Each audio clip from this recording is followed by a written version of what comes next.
Hello student, welcome to ताशो academy. Today's lecture based on professional knowledge. आज का जो लेक्चर है फ्रेंड वो प्रोफेशनल नॉलेज पे बेस्ड है।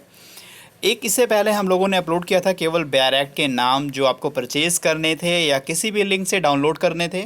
और आज का वीडियो जो है उस प्रोफेशनल नॉलेज के बेयर एक्ट के बारे में है कि उस बेयर एक्ट में से किस तरह के क्वेश्चन आते हैं या किस टाइप के क्वेश्चन आते हैं। तो थोड़ा बहुत हम यहाँ पे डिस्कस करेंगे प्रोफेशनल नॉलेज के सब्जेक्ट के बारे में।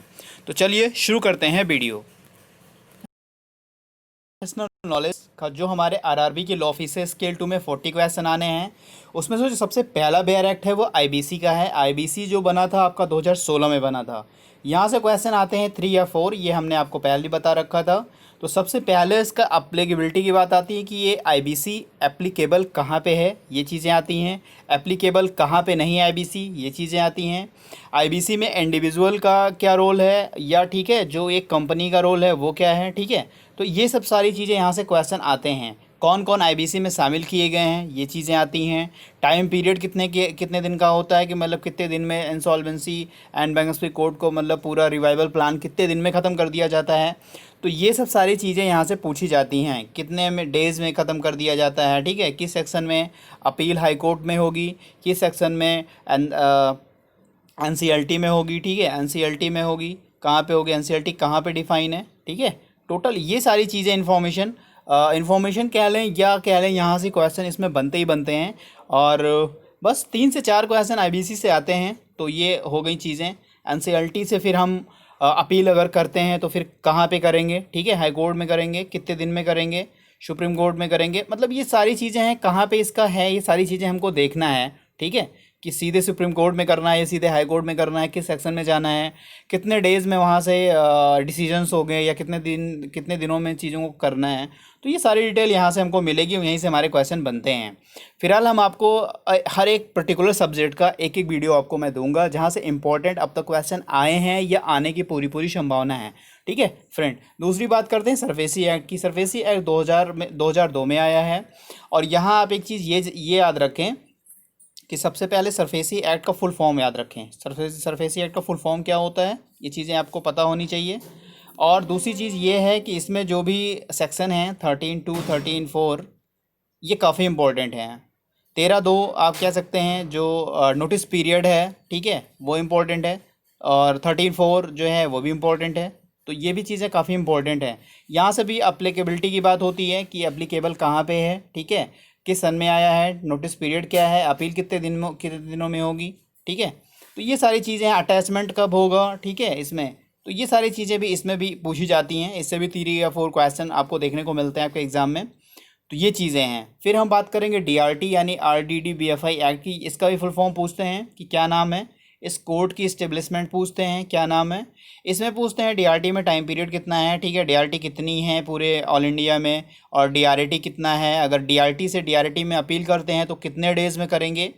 तो ये भी सारे क्वेश्चन यहाँ पे देखने को मिलता है। और अगले जो स्पेसिफिक रिलीफ एक्ट है 1963 का है, यहाँ से भी है, ठीक है, कि मूल प्रॉपर्टी के लिए रिसीव कितना टाइम पीरियड है, ठीक है। और मूल प्रॉपर्टी के लिए, इमूव प्रॉपर्टी के लिए कितना टाइम पीरियड है, ठीक है, कहाँ पे क्या चीज़ें होंगी, कितने लोगों को रिलीफ दिया गया है, प्रिवेंटिव रिलीफ क्या है, मैंडमस रिलीफ क्या है, ठीक है। ये सारी चीज़ें हैं, ठीक है। तो यहाँ से क्वेश्चन ये वाले बनते हैं। फिर हम कॉन्ट्रैक्ट एक्ट से देखते हैं। तो कॉन्ट्रैक्ट एक्ट में जितने भी कॉन्ट्रैक्ट के हैं वो वाइड हों, वाइडेबल हों, वाइडेबिलिटी हो, ये है, गिफ्ट है, ये सारी चीज़ें हैं। यहाँ से भी क्वेश्चन काफ़ी बनते हैं। टीपीए में भी है यही चीज़, सारी ट्रांसफर प्रॉपर्टी से बनते हैं। कंज्यूमर प्रोटेक्शन एक्ट से भी काफ़ी क्वेश्चन आते हैं, 2 से 3 क्वेश्चन आते ही आते हैं फ्रेंड। तो ये भी आप देखिएगा, चूँकि ये अमेंडमेंट हो गया है तो यहाँ से भी काफ़ी क्वेश्चन बनेंगे। फिलहाल इसके बारे में हम पूरी डिटेल, आप पर्टिकुलर जितने भी मेजर्स मतलब क्या लें क्वेश्चन जिससे आने वाले हैं, जितने भी बेयर एक्ट, उनको मैं आपको पर्टिकुलर एक एक वीडियो एक एक एक्ट के लिए मैं दूंगा, उससे आपका पूरा कंप्लीट हो जाएगा। इसके लिए बहुत मतलब आपको परेशान होने की ज़रूरत नहीं है। काफ़ी बस चीज़ें फॉलो करते रहिए और सपोर्ट करते रहिए। आईपीसी से 1 या 2 क्वेश्चन बनता है, ठीक है।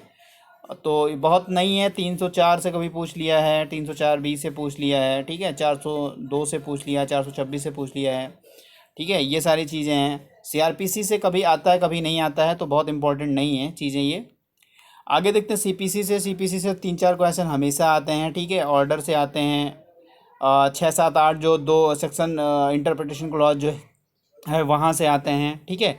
तो यहाँ सीपी से भी क्वेश्चन पूछे जाते हैं, आरटीआई से भी फीस पूछी जाती है, फीस कितनी है, ठीक है। हम सूचना को यानी इन्फॉर्मेशन को कहाँ से ऑब्टेन, किस सेक्शन में करेंगे, किस सबसे मांगेंगे सूचना, या किस सेक्शन में जो है बॉन्ड है कि वो इन्फॉर्मेशन मुझे नहीं देंगे, ठीक है। किन किन चीज़ों से हम सूचना मांग सकते हैं, किन किन चीज़ों से नहीं मांग सकते हैं, ये सारी चीज़ें हैं।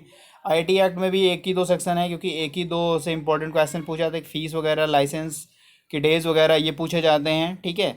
69A पूछा जाता है, एक 66F या जो आतंकवाद के लिए दंड है, वो सारी चीज़ें हैं।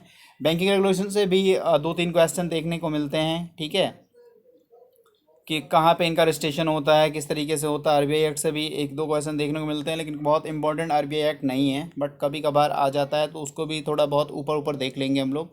लिमिटेशन ऐसे सारी लिमिटेशन पीरियड पूछी जाती है कि मोर्टगेज के लिए कितना लिमिटेशन है, ठीक है, बंधक कर रहे हैं उसके लिए कितना है, डिसीज पर्सन के लिए कितना है, ठीक है। तो सारे जितने भी लिमिटेशन पीरियड हैं, टाइम पीरियड हैं, वो यहाँ से क्वेश्चन ज़रूर पूछे जाते हैं। आर्बिट्रेशन कैंसिलेशन से भी क्वेश्चन पूछे जाते हैं, ठीक है, वहाँ से पूछे जाते हैं क्वेश्चन, काफ़ी पूछे जाते हैं। एविडेंस एक्ट से भी क्वेश्चन पूछे जाते हैं, 115 पूछा जाता है, ठीक है। ग्रांटिंग बाई फीडिंग स्टॉपल पूछा जाता है, विबंधन का सिद्धांत पूछा जाता है, ठीक है। ये तो यहाँ से भी क्वेश्चन आते हैं। द इंडियन ईजमेंट एक्ट, ठीक है, यहाँ से भी एक क्वेश्चन देखने को मिल ही जाता है आपको, बहुत ज़्यादा से नहीं पूछा जाता है। और करंट बात करें तो करंट से भी दो तीन क्वेश्चन देखने को मिलते हैं। तो अबाउट ये सब मिला के आपके टोटल 40 क्वेश्चन आते हैं आपके एग्ज़ाम में, तो ये आपको देखना बहुत ज़रूरी है, ठीक है फ्रेंड।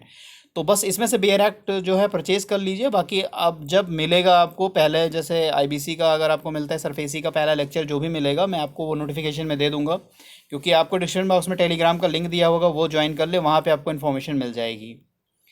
तो ठीक है फ्रेंड्स, सपोर्ट करते रहिए, वीडियो को लाइक करिएगा, अपने दोस्तों के साथ ज़रूर शेयर करिएगा। चलिए मिलता है नेक्स्ट वीडियो में। God bless you to all.